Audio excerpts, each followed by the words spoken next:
ജെറുസലേമിലാണ് ജിതിനുള്ളതെങ്കിൽ Stephen ഉള്ളത് കുറച്ചുകൂടി അപകടകരമായ ഒരു സ്ഥലത്താണ്. ഞാൻ 2 ദിവസമായി ഞാനും സ്റ്റീഫനും സംസാരിക്കുന്നുണ്ട്. ഇന്നലെ രാത്രിയിലും ആശങ്കയിലായിരുന്നു അല്ലേ സ്റ്റീഫൻ? അതെ, ഇന്നലെ 8 മണിക്ക് ഉണ്ടായ അപകടങ്ങളിൽ ഒന്ന് മെയിനായിട്ട് എന്റെ സ്ഥലത്ത് തന്നെയായിരുന്നു.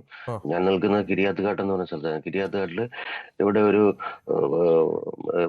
ഒരു സിനഗോഗ് ഉണ്ട്, ഒരു പള്ളിയുണ്ട്. പള്ളി ബ്ലാസ്റ്റ് ആവുകയും പിന്നെ ഇന്നലെ ഉണ്ടായത് കുറേ എല്ലാം ഇന്നലെ 8 മണിക്ക് ഉണ്ടായ സംഭവങ്ങളൊന്ന് ഹൈഫയാണ്, പിന്നെ കിരിയാത്തുകാട്ടാണ്.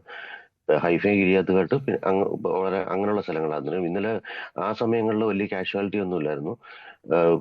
കൂടുതലും തീപിടുത്തങ്ങളും പിന്നെ ഒരു ബിൽഡിങ്ങുകൾ കൊളാപ്സ് ആവുക അങ്ങനെയുള്ള സിറ്റുവേഷൻ ആയിരുന്നു ഇന്നലെ രാത്രി ഉണ്ടായിരുന്നത്. പക്ഷെ ഇന്നലെ രാത്രിത്തെ ഇൻസിഡന്റ് അത്ര വലിയ സീരിയസ് ആയിട്ടുണ്ടായിരുന്നതല്ലായിരുന്നു. പക്ഷെ ഇന്ന് വെളുപ്പിനെ ആയിരുന്നു ശക്തമായിട്ടുള്ള ഫയറിങ്. ആ ഫയറിങ്ങിലാണ് പെത്തത്തിക്കോ എന്ന് പറഞ്ഞ സ്ഥലത്ത് ബിൽഡിംഗ് ബ്ലാസ്റ്റ് ആയിട്ട് അവിടെ ഒരു 3 കാഷ്വാലിറ്റി റിപ്പോർട്ട് ചെയ്തിട്ടുണ്ട്. പിന്നെ ഉം, ഇപ്പോഴും അവിടെ സെർച്ചിങ് നടക്കുന്നുണ്ട്. ഉം.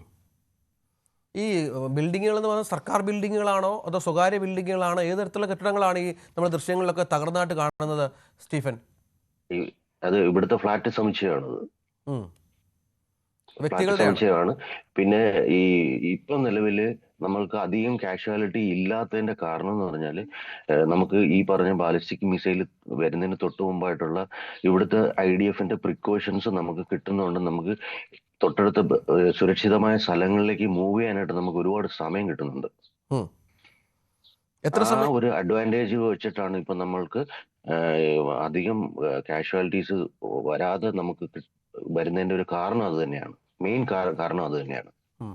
എത്ര സമയം മുമ്പൊക്കെ ഈ മിസൈലുകളൊക്കെ എത്തുന്നതിന് എത്ര സമയം മുമ്പ് ഇത്തരം മെസ്സേജുകൾ അലാമും ഒക്കെ വരും സ്റ്റീഫൻ?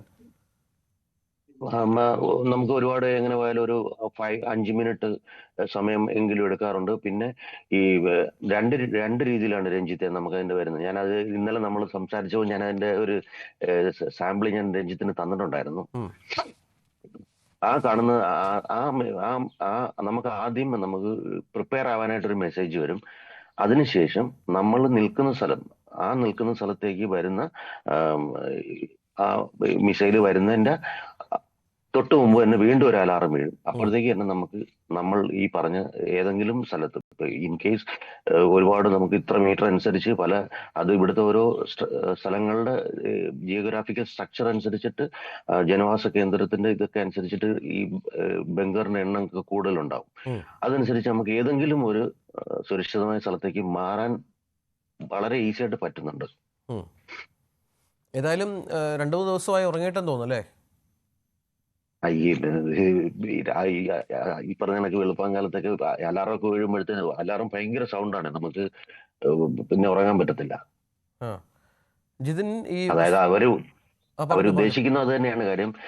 അലാറം അത്രത്തോളം ഹൈ ഇതിൽ ചെയ്തിട്ട് നമ്മളെ അലേർട്ട് ആക്കുക എന്നുള്ളതാണ് അവരുടെ ഉദ്ദേശം. ജിതിൻ, ഈ ഓഫീസുകളും സ്കൂളുകളും ഒക്കെ ഇന്നലെ അവധിയായിരുന്നു. ഇന്നും അങ്ങനെ തന്നെയാണോ? എന്താ നിർദ്ദേശം വന്നിരിക്കുന്നത്? ഇന്നും അങ്ങനെ തന്നെയാണ്, എല്ലാം അവ- അവധിയാണ്. അവധിയാണ്. പക്ഷേ പബ്ലിക് ട്രാൻസ്പോർട്ട് എല്ലാം നിലവിലുണ്ട്. പക്ഷേ സ്കൂള്, ബാക്കി പൊതു ഇടങ്ങളെല്ലാം അവധിയാണ്. ആ, അവിടെ ഈ ഗതാഗതമുണ്ട്, പക്ഷേ ആളുകളൊന്നും കാര്യമായി നിരത്തിൽ നിന്നും ഇറങ്ങരുതെന്നും ഈ ഒരു ഗ്യാതറിംഗ് പാടില്ല എന്നൊക്കെയുള്ള നിർദ്ദേശമുണ്ടല്ലേ? ഉണ്ട്. അനാവശ്യമായി പുറത്തിറങ്ങേണ്ട എന്നൊരു നിർദ്ദേശമുണ്ട്. ആ, ഈ നേരത്തെയുള്ള ഇത് നിങ്ങൾക്ക് മലയാളികളാണല്ലോ, നിങ്ങൾക്ക് ഒരുപാട് കൂട്ടായ്മകളും ഒക്കെ ഉണ്ടാകും. ഏതാണ്ട് 10-30,000 40,000 മലയാളികളെങ്കിലും ഉണ്ടാകും ഇസ്രായേലിൽ. പല മേഖലകളിലായാണ് അതെ. അവരുള്ളത്. ഏതൊക്കെ മേഖലകളിൽ നിന്നാണ് ഇപ്പോൾ ഈ മെസ്സേജുകളിലൂടെ ആശങ്കകൾ അവർ പങ്കുവെക്കുന്നത്? മെയിനായിട്ടും ടെല്ലവീവ്, ഹൈഫയിൽ നിന്ന് തന്നെയാണ്. ആ, നാട്ടിലോട്ടൊക്കെ വിളിക്കാറുണ്ടോ ജിതിൻ? നാട്ടിലോട്ട് വിളിക്കാറുണ്ട്. എനിക്ക് നാട്ടിലുള്ളവരുടെ ബന്ധുക്കളോട് പറയാനുള്ള ഒരു കാര്യം, ആരും പേടിക്കേണ്ട ഒരു സാഹചര്യമൊന്നുമില്ല. നമുക്ക് എന്തായാലും ഇസ്രായേൽ ആർമിയിലെയും ഇസ്രായേൽ എന്ന രാജ്യത്തെയും ഇവിടുത്തെ പ്രധാനമന്ത്രിയും പരിപൂർണ വിശ്വാസമുണ്ട്. ഉം. അതുകൊണ്ട് തന്നെ ആരും പേടിക്കേണ്ട ആവശ്യമില്ല, പാനിക് ആവേണ്ട ആവശ്യമില്ല ന്യൂസുകളൊന്നും കണ്ടിട്ടോ. അതാണ്. തൽക്കാലം പ്രശ്നങ്ങളൊന്നും ഇല്ല. ഈ ഇല്ല. ഇല്ല. ഇപ്പോൾ സ്റ്റീഫൻ അത് തന്നെയാണ് കാരണം. ആ രാജ്യത്തോടുള്ള ഒരു ആത്മവിശ്വാസം നമുക്കറിയാം. ആ, വലിയ ഗസയുമായി ബന്ധപ്പെട്ട, പലസ്തീനുമായി ബന്ധപ്പെട്ട ഇത്രയധികം നാൾ പോരടിക്കുന്ന ഒരു രാജ്യമാണ് ഇസ്രായേൽ. കാഷ്വാലിറ്റീസ് വളരെ കുറച്ച് കാര്യങ്ങൾ മുന്നോട്ട് കൊണ്ടുപോകാനുള്ള ആത്മവിശ്വാസം ആ ഭരണകൂടത്തിനുണ്ട്. അതുതന്നെയാണ് സ്റ്റീഫനെ പോലെയുള്ളവരുടെയും ഇപ്പോഴത്തെയും അവിടെ നിൽക്കാനുള്ള ഒരു വിശ്വാസം അല്ലേ? തീർച്ചയായിട്ടും. കാര്യം നമ്മൾ ഇവിടുത്തെ ആർമി ആയിക്കോട്ടെ, ഇവിടുത്തെ സംവിധാനങ്ങളായിക്കോട്ടെ, ഇവിടുത്തെ സിവിലിയൻസിന് കൊടുക്കുന്ന അതേ പരിഗണന തന്നെയാണ് നമ്മളെ പോലുള്ള ഫോറിൻ വർക്കേഴ്സിന് അവർ തരുന്നത്. കാര്യം എല്ലാ എല്ലാ കാര്യങ്ങളിലും അവർക്ക് ഇവിടുത്തെ സിവിലിയൻസിന് കൊടുക്കുന്ന അതേ സപ്പോർട്ട് നമുക്കും തരുന്നുണ്ട്. ആ ഒരു ആത്മവിശ്വാസവും ആ ഒരു ധൈര്യവും തന്നെയാണ് നമ്മൾ ഇപ്പം ഇത്രയും ഈ ഒരു സാഹചര്യത്തിൽ നമ്മൾ വളരെ വളരെ ഈസി ആയിട്ട് നമ്മളത് ഫേസ് ചെയ്യുന്നതിന്റെ ഏറ്റവും വലിയ കാരണം അത് തന്നെയാണ്. ഈ പള്ളിയൊക്കെ തകർന്നു പറഞ്ഞത് അത് ഏത് ഭാഗത്താണ് സ്റ്റീഫൻ? സ്റ്റീഫൻ നിൽക്കുന്നതിനടുത്ത് തന്നെയാണോ? ഞാൻ എന്റെ തൊട്ടടുത്ത് ഞാൻ ഈ ഇന്നലെ രാത്രി 8 മണിക്കുണ്ടായ ബ്ലാസ്റ്റിലാണ് ഇവിടുത്തെ സിനഗോഗ്, അതായത് ഇവിടുത്തെ യഹൂദന്മാരുടെ പള്ളിയാണ് അത്. ആ അത്ര വലിയ പള്ളിയൊന്നും അല്ല, ഒരു ചെറിയ പള്ളി. ആ അത് പള്ളിയിൽ തകർന്നു ചെറിയ നാശനഷ്ടങ്ങൾ ഉണ്ടായിട്ടുണ്ട്. ഉണ്ടായിട്ടുണ്ട്. എന്തായാലും അതിനോട് ചേർന്ന് നടന്നിരുന്ന വാഹനങ്ങൾക്ക് തീപിടുത്തം ഉണ്ടായിട്ടുണ്ട്. ഉണ്ട്. ഏതായാലും അത് വലിയ കാര്യമാണ്. അപ്പോൾ ഇപ്പോഴും അലാമുകൾ മുഴങ്ങുന്നതാണോ? പതിവ് പോലെ ഒരു കാര്യങ്ങൾ ഉടനെ എത്തില്ല എന്നുള്ള സൂചനയാണോ ഭരണകൂടം നൽകുന്നത്? ഇന്നലെ നമ്മൾ രാവിലെ സംസാരിച്ചപ്പം ഒരുപാട് മറ്റേ ഡ്രോൺ അറ്റാക്സ് ഉണ്ടായിരുന്നു രാവിലെ തന്നെ. ഡ്രോൺ പിന്നെ വലിയ വലിയ നാശനഷ്ടങ്ങൾ വരുത്താറില്ല. ഡ്രോൺ എല്ലാം ഇവിടുന്ന് അവര് അപ്പൊ തന്നെ ഡിസ്ട്രോയ് ചെയ്യുന്നുണ്ടായിരുന്നു. പക്ഷെ ഇന്നിപ്പം രാവിലെ അങ്ങനെ വലിയ പ്രോബ്ലംസ് ഇതുവരെ ഫേസ് ചെയ്തിട്ടില്ല. അതാണ് സാഹചര്യം. ഏതായാലും ഓഫീസുകളും അതെ, ഈ വെളുപ്പിന് 4 മണിക്ക് ശേഷം പിന്നൊന്ന് അതെ എല്ലാം ക്ലോസ്ഡ് ആണ്. ഗവൺമെന്റ് ഓഫീസുകൾ, ഗവൺമെന്റ് സർവീസ്, അത്യാവശ്യ സർവീസുകൾ മാത്രം ഓപ്പൺ ആണ്. ബാക്കി സ്കൂള് ഇതെല്ലാം ക്ലോസ്ഡ് ആണ്.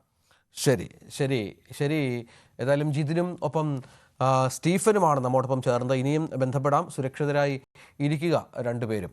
നമുക്ക് കിരണിലേക്ക് ഒന്ന് പോകണം. കിരൺ, ഇതാണ് പതിവിൽ കവിഞ്ഞ ആശങ്ക ആ മേഖലയിലുണ്ട് എന്നുള്ളതാണ്. പ്രത്യേകിച്ചും ഇസ്രായേലിൽ ഇത്രയധികം ആശങ്കയോടെ രാജ്യം കടന്നുപോയിട്ടില്ല.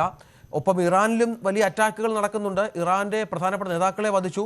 ഇനി ഇന്ന് ബെഞ്ചമിൻ നെതന്യാഹു ഫോക്സ് ന്യൂസ് നൽകിയ അഭിമുഖത്തിൽ പറഞ്ഞത് വളരെ വ്യക്തമായി തന്നെ ഇറാനിലെ ഭരണകൂടത്തെ അട്ടിമറിക്കുക എന്നുള്ളതാണ്. രഞ്ജിത്തെ, അതുതന്നെയാണ് പ്രധാനപ്പെട്ട ഉദ്ദേശം. ഇത് ഇപ്പോഴല്ല, 2012 തന്നെ അദ്ദേഹം പ്രഖ്യാപിച്ചിരുന്നതാണ്. ഇത്തരത്തിൽ ഐക്യരാഷ്ട്രസഭയിൽ തന്നെ പറഞ്ഞിരുന്നതാണ്. ഇറാന്റെ ആണവ രാജ്യമായി മാറുന്നു, കൂടുതൽ ആണവായുധങ്ങൾ നിർമ്മിക്കുന്നു, അത് ലോകത്തിന് നാശമാണ്, അത് ഇസ്രയേലിന് ഭീഷണിയാണ്, അതുകൊണ്ട് ഞങ്ങൾ അത് ഇല്ലാതെയാക്കും, അവിടുത്തെ ഭരണകൂടത്തെ അട്ടിമറിക്കും എന്നുള്ള മുൻക് പ്രസ്താവനയായിരുന്നു. അത് പല പല ഘട്ടത്തിലായി സംഘർഷങ്ങളൊക്കെ നീണ്ടുപോയിരുന്നു. ഇപ്പോൾ വീണ്ടും അത് ഒരു വലിയ സംഘർഷത്തിലേക്ക് നീങ്ങിയിരിക്കുന്നു എന്നുള്ളതാണ്. പക്ഷേ പ്രതീക്ഷയ്ക്ക് അപ്പുറത്തേക്കുണ്ടായത് ഇസ്രയേലിന്റെ ഭാഗത്ത് നിന്ന് ഇത്തരത്തിൽ ഒരു പൊടുന്നനെയാണ് ഇറാന് മേൽ അത്തരത്തിലൊരു ആക്രമണം ഉണ്ടായത്. ഗസയിലെ ഒരു വലിയ സംഘർഷം അവസാനിക്കുന്ന ഒരു ഘട്ടത്തിൽ പുതിയൊരു സംഘർഷം കൂടി തുറക്കുകയായിരുന്നു ഇസ്രയേൽ.